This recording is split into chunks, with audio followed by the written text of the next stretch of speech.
Sorry for the two different videos for Chapter 13. Let's jump into that video on different cognitive abilities in middle adulthood. And this will essentially just explain what a couple of these different cognitive abilities are as we talk about how they change or really maintain and stay the same throughout middle adulthood.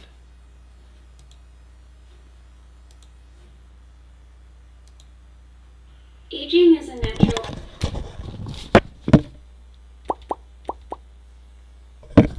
process, and with it come changes in memory. Most people associate aging with declines in cognitive performance. My mom will say she's having a senior moment when she forgets something, for example. But never fear, not all cognitive changes in adulthood are negative. Some abilities remain relatively stable, and some even improve. So let's start with the positive. Abilities that remain stable. First of all, implicit memory stays about the same across the lifespan. In other words, once you've learned to ride a bike, that procedural memory is likely to stay with you as you age, barring any brain damage or disease. Recognition memory also stays relatively stable over time, meaning that once you learn something, your ability to pick it out of a list later remains about the same whether you're 27 or 67. Now for abilities that improve. Semantic memory improves until around age 60, and only then starts declining. This means that older adults still have good verbal skills, and why they make excellent crossword puzzle buddies. A related area in which older adults tend to score better than younger adults is crystallized intelligence, which involves the ability to use knowledge and experience. Since older adults have had more time to gain knowledge and experience, this pattern makes sense. And crystallized intelligence is often tested with reading comprehension and analogy tests, so older adults tend to be better at those than younger adults. Finally, older adults tend to be better at reasoning in the face of interpersonal or emotionally charged problems. Again, the theory is that with their greater experience and knowledge of these types of situations, they're more likely to have been through some similar situation and be able to draw from that experience. Of course, there are some cognitive abilities that decline as we age. Recall becomes more difficult. Although recognition is stable, it's harder for older adults than younger adults to generate responses without cues, like there are in a free recall or sometimes cued recall test. Similarly, episodic memory is impaired. Often, memories formed a long time ago will be relatively stable, but forming new episodic memories becomes more difficult as we age. Processing speed slows down as we age, so if you're watching Jeopardy with Grandma, she might know just as many answers as you do, if not more, but she'll have a harder time outputting the response within such a short period of time. Related to processing speed, divided attention becomes more difficult. As we age, it becomes increasingly harder to effectively switch our attention between tasks, so we become more easily distracted. The bottom line is that cognitive changes in adulthood aren't all negative. Although some cognitive abilities do decline, it's important to remember that in healthy older adults, some cognitive abilities will remain stable or even improve.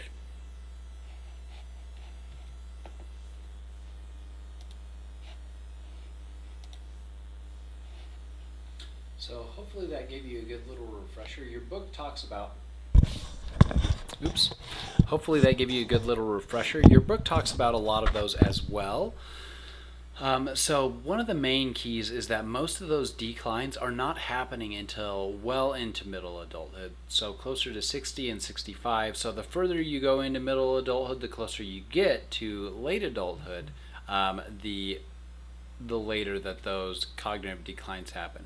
And those can also be managed, and we'll talk about that as we get into those chapters for late adulthood. Those can be managed and stabilized so that those declines are not as extreme or as sudden or as intense as well. So let's continue on. We talked about these changes in these cognitive abilities, and one thing I've brought up a couple times today is, well, in this lecture, you might have watched it over multiple days, is that it might be better for us to consider middle adulthood as early middle adulthood and later middle adulthood, because it really isn't until the later years of middle adulthood that we see a lot of these declines that people traditionally associate with middle adulthood. In the 40s, the 50s, and even the early 60s, a lot of capacities stay the same, especially cognitive capacities. Some physical capacities start to decline, but we really don't see a lot of those changes until the mid 60s. So it's perhaps a better idea to cluster these groups of people together into an early middle adulthood and a later middle adulthood. All right, so let's talk about some of these developments in cognitive performance. So this reaction time might be slightly slower than adolescence. So if you do a reaction time task, this picture is an example of an early reaction time task. We talked about this as an example when we talked about research methodology. A researcher would drop a ruler and then a participant would try to grab that. So it was reaction time, how many inches or centimeters it fell down would tell you a quantitative measure of that reaction time. Now we have better measurements where we can actually see when the brain decides to, say, click a button versus when the fingers or the hand actually clicks a button, which is really fun to look at. So a lot of the causes for that decline in processing speed are cognitive, but there's also neuroanatomical. So the actual neurons themselves, let's say myelin sheaths, for example, if those are wearing down, the speed of the processing won't be as quick. So some disorders like multiple sclerosis, for example, can attack the myelin sheath. They can also break down with age.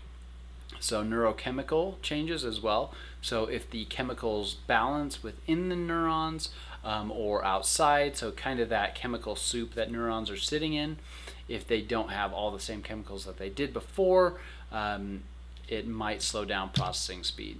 So memory, verbal memory declines during middle adulthood. Again, most of that is towards the end of middle adulthood, so 60 years old and on.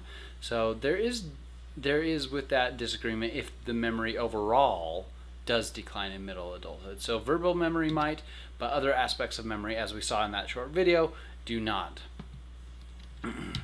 So this was kind of what I was bringing up just before, is that late middle adulthood might be a separate phase. It might be better to think about it that way.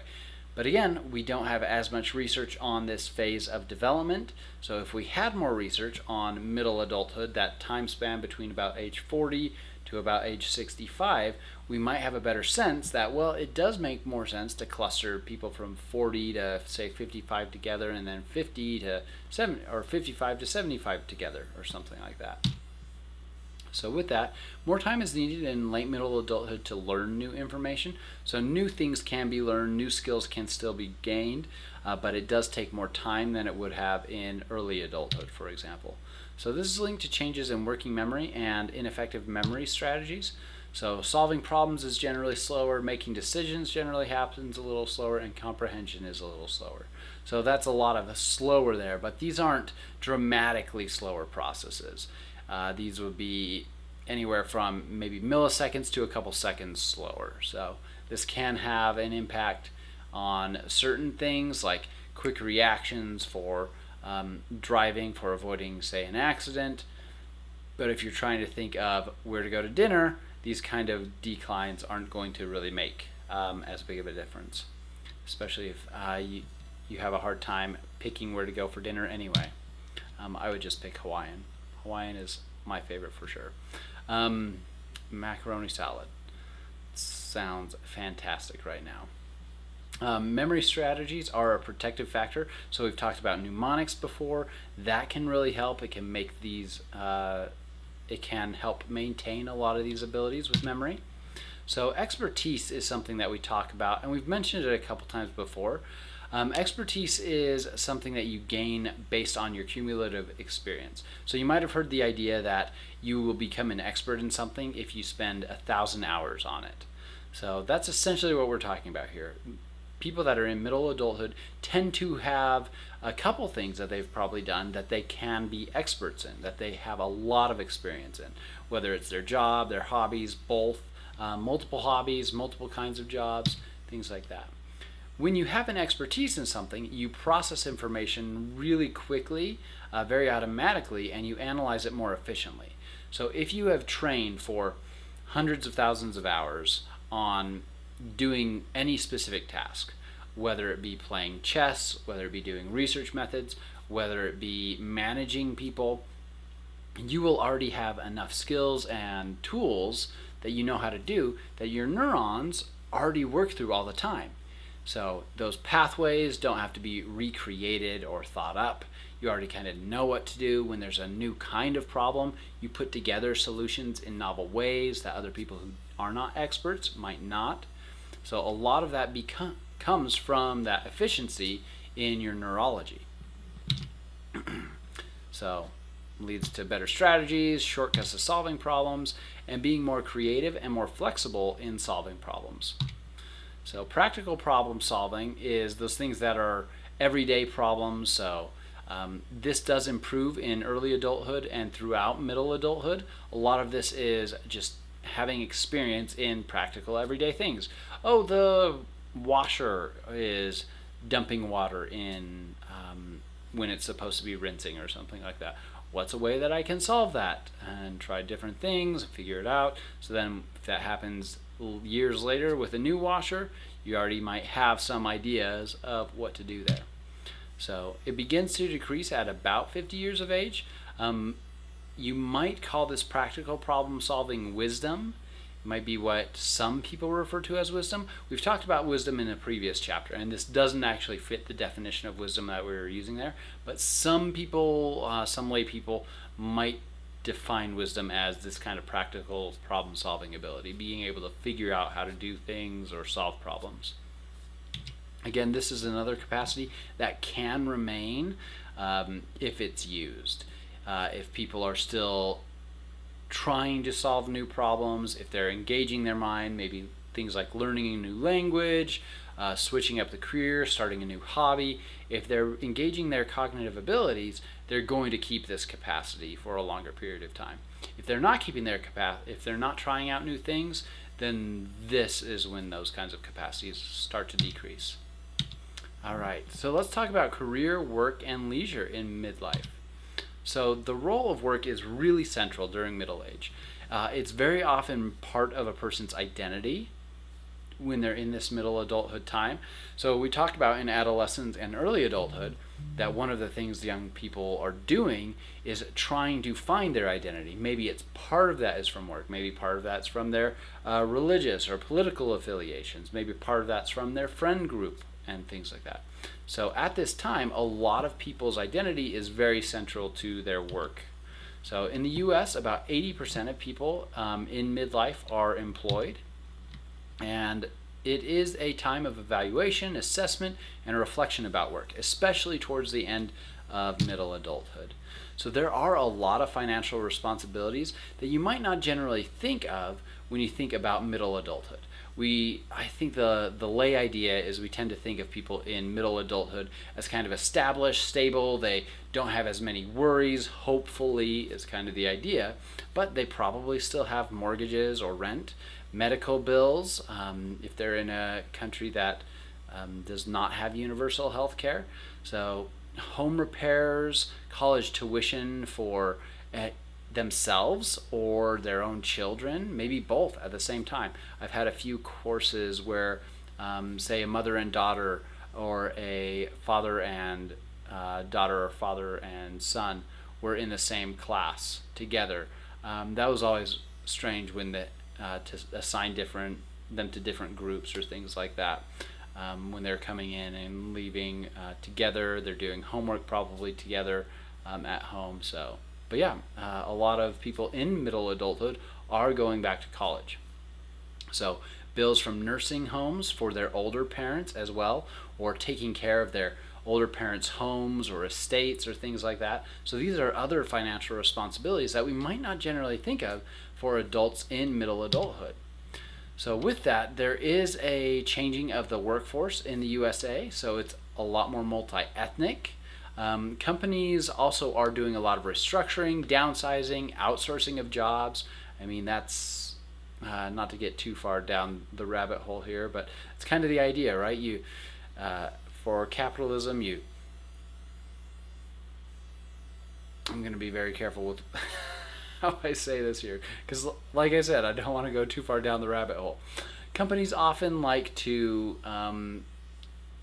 lay off older workers in even as early as middle adulthood, and then give those same jobs to interns, lower paid workers, people just starting out, or outsourcing jobs somewhere overseas. So those are choices made by those bosses, CEOs, managers.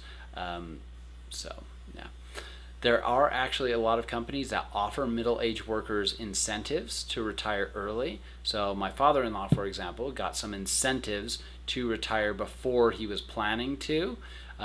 He actually did end up retiring about 2 years earlier than he planned to originally because of some of those incentives and some of the ways that the company he was working for was kind of making it more difficult for both him and his team to get their work done, because all his team was in later middle adulthood, and so they were kind of trying to push them out because they had good health care, they were getting paid more, and they could kind of outsource some of those jobs to lower paid people. So it can be difficult for middle adults to hold on to good jobs. Yeah.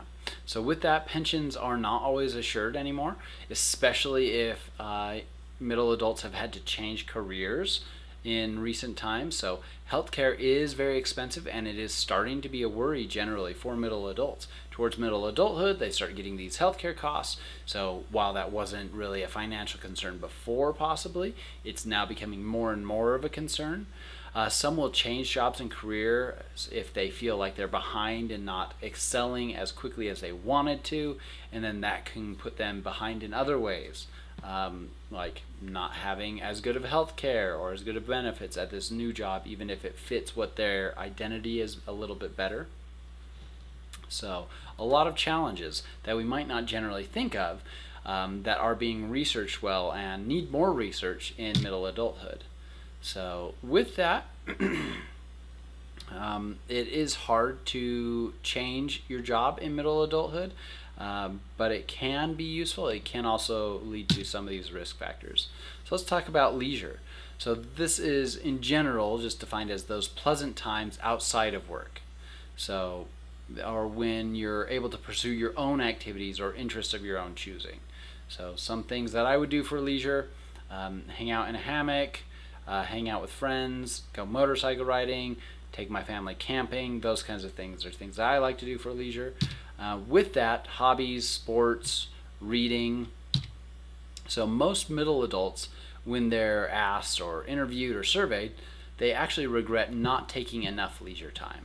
So they're working a lot, and generally one of their regrets is not taking enough leisure time.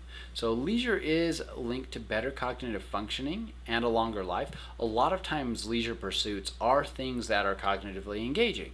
So as an example, my father-in-law, who is in middle adulthood, or who's just passing middle adulthood, does a lot of woodworking.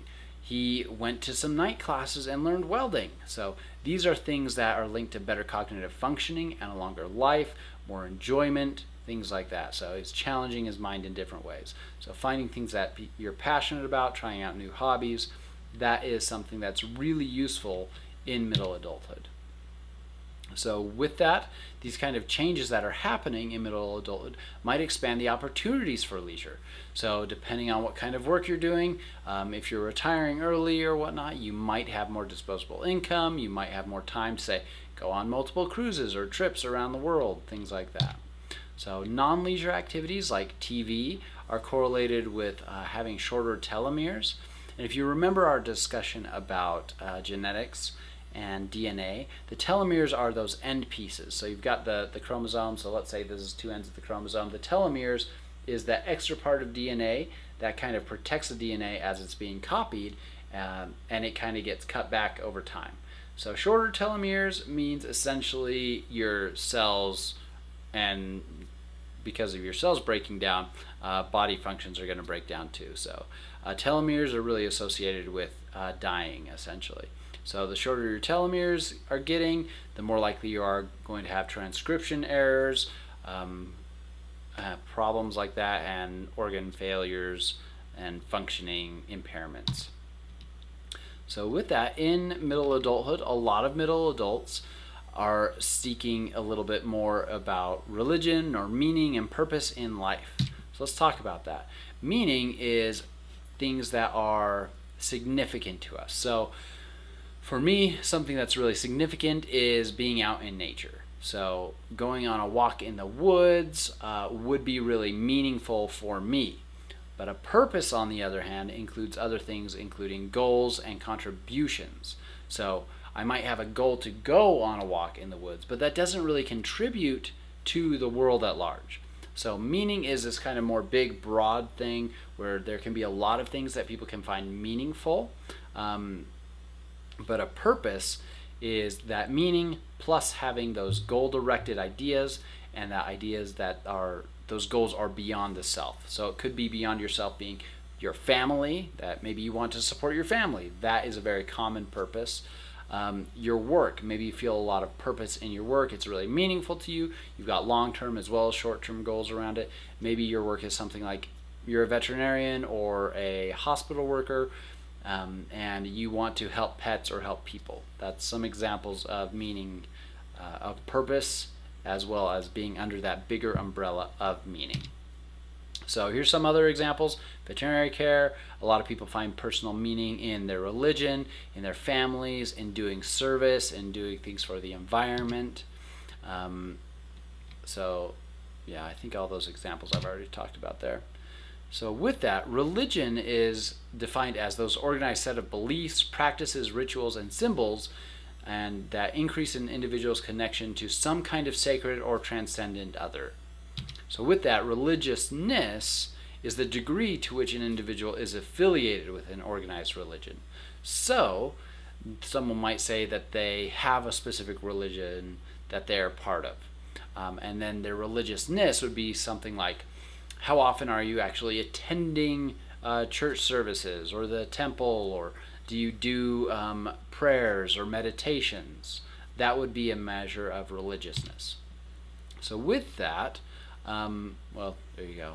And your involvement with the community that also believes in the same religion as well.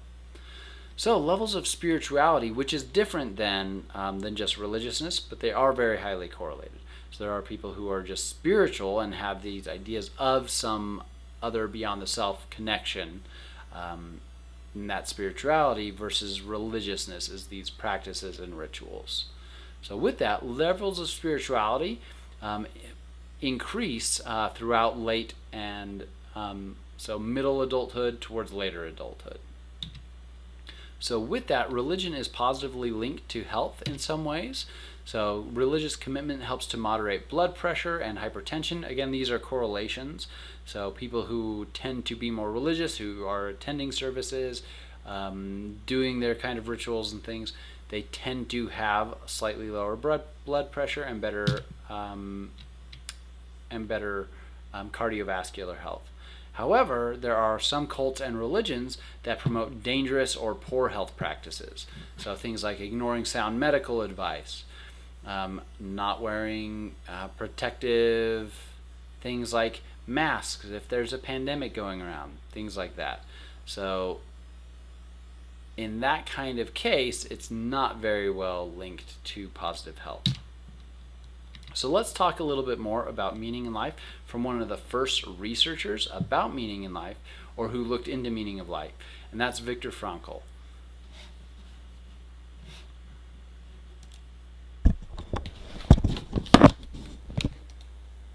So are you saying that in order to find meaning,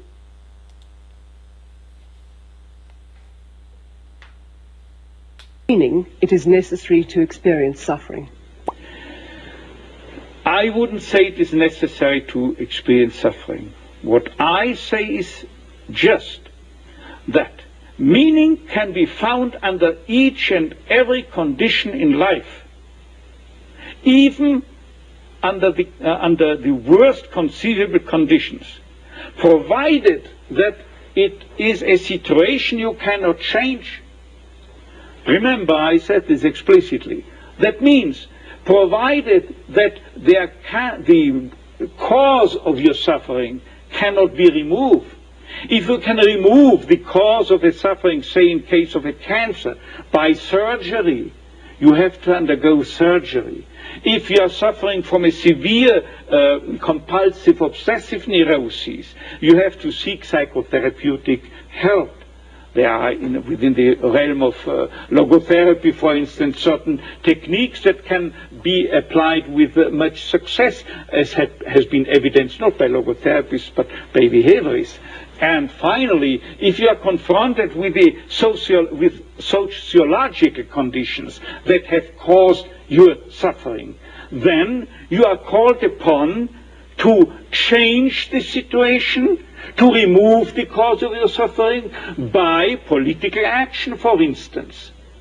But in this respect, I would like to make another additional statement by telling you something that I, a couple of weeks ago, have told my professors and students forming my audience at the Karl Marx University in Moscow. I was invited by the prorector to stay there for a month and to lecture there on my teachings, but I had only time for 2 days.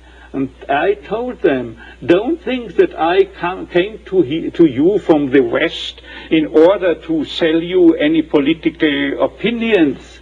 No, I don't come as a politician, but I speak to you on a meta-political level.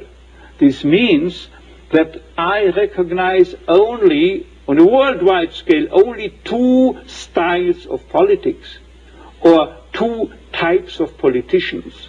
The one is he, the politician, who thinks that the end justifies the means, any means, while the second type remains fully aware that there are means that would desecrate even the most noble.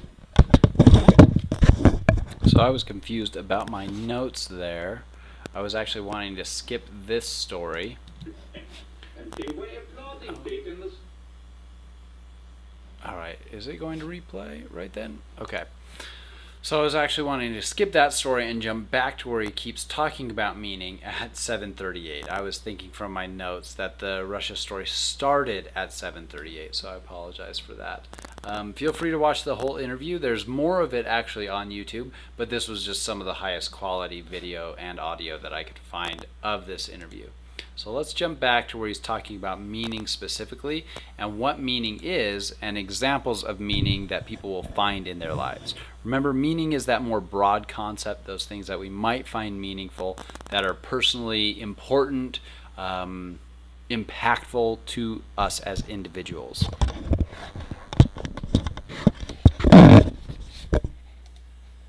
Do you have a message for us, a message that could give us hope and meaning? Being and acting as if I would spare this fate. You see, the only message I can deliver is a principle that I have adopted. I well remember throughout the days I had to spend in Auschwitz.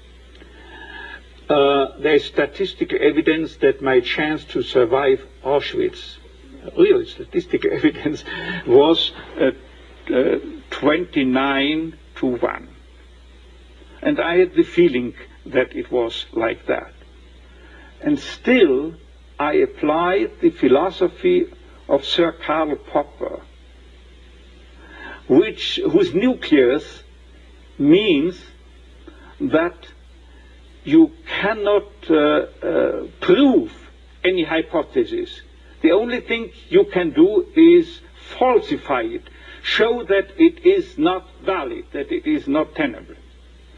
And without knowing his philosophy, I only met him the first time a couple of years ago, I applied this theory inasmuch as I told myself, Victor, the chances are very, very low and small probably you will be sent to the gas chamber.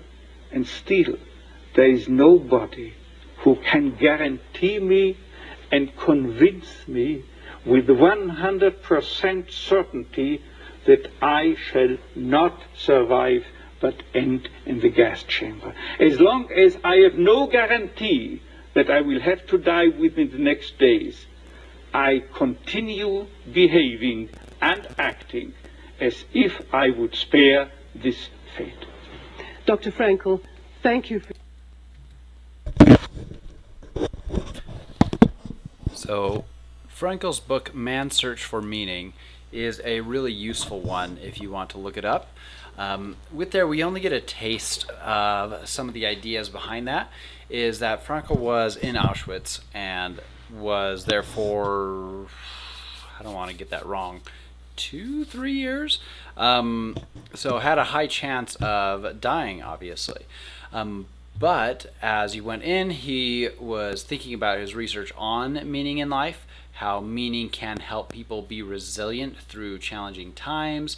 He found things that were meaningful to him and that helped push him through that. So in the same way, for middle adults, finding meaning can really be very helpful at being resilient. It's a really big protective factor in life. Having meaning, finding things that are meaningful to you, family, nature, religion, those kinds of things can really help decrease stress, increase lifespan, a lot of positive benefits from finding things that are meaningful, especially when you then take those things that are meaningful, set goals, trying to get to them, and when those goals are focused on things that are beyond yourself. So focus on working for your family, for the good of other people, for the benefit of the world. These kinds of things can then lead to purpose in life, which also has other additional great benefits and can serve as a protective factor to a lot of negative health outcomes, as well as negative mental health outcomes too. So the three most distinct human qualities that Frankel talked about were spirituality, freedom, and responsibility. He emphasized every person's uniqueness and finiteness of life, that any individual needs to find their own meaning, things that are meaningful to them individually. That we got a little bit of that in the video, that he cannot give any specific person and tell them what should be meaningful to them, but shows ways, and this is what the book talks about, of how to find the things that are meaningful to you as an individual. So this can be really useful when looking for things like identity, for example. So more recently, researchers Roy Baumeister and Kathleen Vose found the four main needs that people have are a need for purpose, which we were talking about, a need for values, a need for a sense of self-efficacy, that you can do things, that you are capable of acting, and a need for self-worth. So these can also really help at any time in the lifespan. We've talked about a lot of these things in middle childhood all the way up to here in middle adulthood. So with that, meaning in life is a big key part of that can help in middle adulthood. And I wanted to give these two quick examples of purpose in life. So again, meaning is that bigger umbrella, and then purpose specifically is having goals directed towards helping other people or something beyond yourself. So purpose can even be towards like a higher power that is also meaningful to you. So it's got that meaning, but also goals and contribution beyond yourself. So purpose examples and heroism examples. So this kind of combines my two areas of research that I wanted to share really quickly at the end, because these people also, a lot of what they did was in middle adulthood. So Miep Gies was actually part of the family that helped Anne Frank during World War II to try and had Anne Frank in their house, brought food, kept them protected, those kinds of things. Oscar Romero was a priest who spoke out against the ruling class in where was he living at the time? San Salvador. And so he was opposing the the government support of ruling wealthy landowners, trying to help people who were poor there, and speaking out against this rigged system that was putting down the general population for the good of a few rich people. So with doing that, he used his position and influence as a priest. So he was a priest, and then he later became one of his mentors was actually assassinated for speaking out in the same way. That became a turning point for Romero, and so he became a really outspoken opponent of that injustice and a defender of the poor. So Romero actually went on to act very heroically, even under threat of violence against himself and his life. He kept speaking out, kept having sermons, kept organizing the people to change this system. And he was assassinated because of these outspoken views. And so some connections for middle adults between their purpose and this heroism. That purpose can lead you to act heroically. He always had this purpose to help the poor, to help the people who are downtrodden, to live a Christ-like life, as he described it. And that led him then to act heroically. He had this purpose beyond himself, these goals to help people. Miepke similarly did that in kind of the opposite way, was acting heroically because they were asked by this family to help them. They started helping this family, acting heroically, ended up gaining a lot of purpose, and then helped other people as well as just the Frank family. So she didn't have any initial ideas towards acting heroically, but was asked specifically if they would help the Frank family. They understood those risks, and over time they took more steps to help more Jewish people, and she actually found purpose through doing that. So those goals beyond herself towards helping other people as she was acting heroically. So we can see for these middle adults, their purpose led to heroism, or their heroism could even lead to purpose. So it can be a really good protective factor, give you a lot of that meaning in your life, help in a lot of different ways, and help a lot of people, especially if it's a purpose in life. So this is kind of the path that they took. Miepke was kind of a friend, then became a hero when asked, and then developed a purpose because of that. Oscar Romero, on the other hand, developed a purpose very early on in life, in adolescence actually. With that, had that clear purpose, and then because of that purpose and those goals, then later became a hero. So next time we will talk more about the socio-emotional development of middle adults.